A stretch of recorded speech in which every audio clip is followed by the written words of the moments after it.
World leaders are expected to meet in Egypt for COP27 climate talks with emissions cut and funding to fight global warming high on the agenda. Some 110 heads of states and governments are expected to participate in the 2 days of UN talks in Sharm el-Sheikh. At the beginning of the ceremony on Sunday, delegates agreed to discuss provisions of funding on developing countries to fight the climate crisis caused by richer nations. Participating countries were also urged to adhere to their climate change obligations despite the financial crises they may be facing. The COP27 summit comes amid criticism that progress on curbing emissions has not been enough since the previous event in Scotland.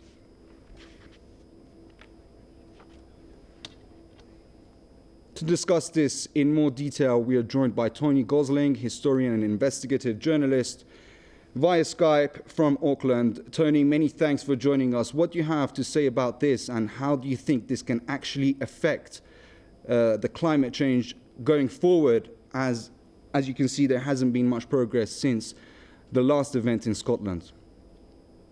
Well, I think there has, because there's a lot of finances being diverted to this specific avenue of endeavour for humanity.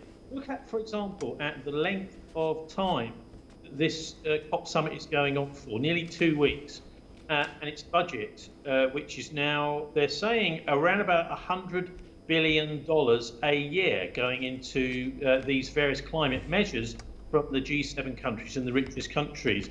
Although not everyone is paying up their fair share, apparently. Lots of money is going into this. If just a fraction of that was going to the United Nations, for example, which only meets for 5 days a year, I think we'd see a UN which was much more capable. So this almost seems to be one of the places where the world leaders come together, which is eclipsing the United Nations, rather like the World Economic Forum, because its budget is so much bigger.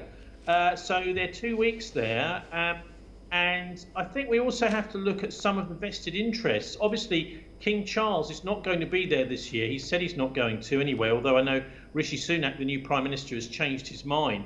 But you have to look at the vested interests that Charles has. In the Panama Papers, which came out in 2016, the investigative journalists around the world discovered that King Charles had a £100,000 stake that he put in a start-up company which was making the initial stages towards the global carbon trading system. And so, he's got a vested interest in this being a successful new way of doing things. I would say a very simple thing. We can plan to lessen pollution, but we shouldn't be trying to come up with a market solution. This market solution is simply playing games, a kind of casino way of doing it. We just have to say, no, we have to do less of this.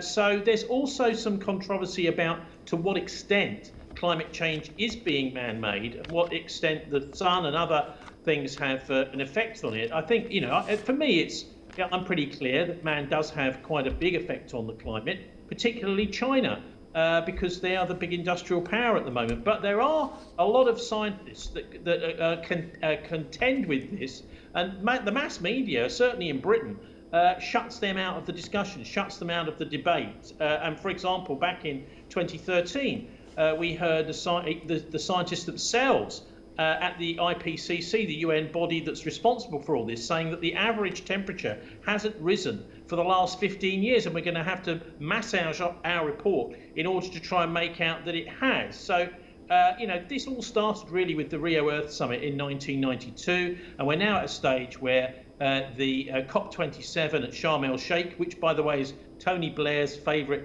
holiday destination. I'm not sure if he'll be popping up there somewhere. Has become one of the biggest and most important get-togethers in the world, where actually I think we should be also spending at least as much money on the United Nations and making sure that the UN has got some powers to stop some of the conflicts around the world, which are causing so much, probably more, I would say, death and destruction than climate change. Tony Gosling, historian and investigative journalist, joining us from Auckland. Many thanks.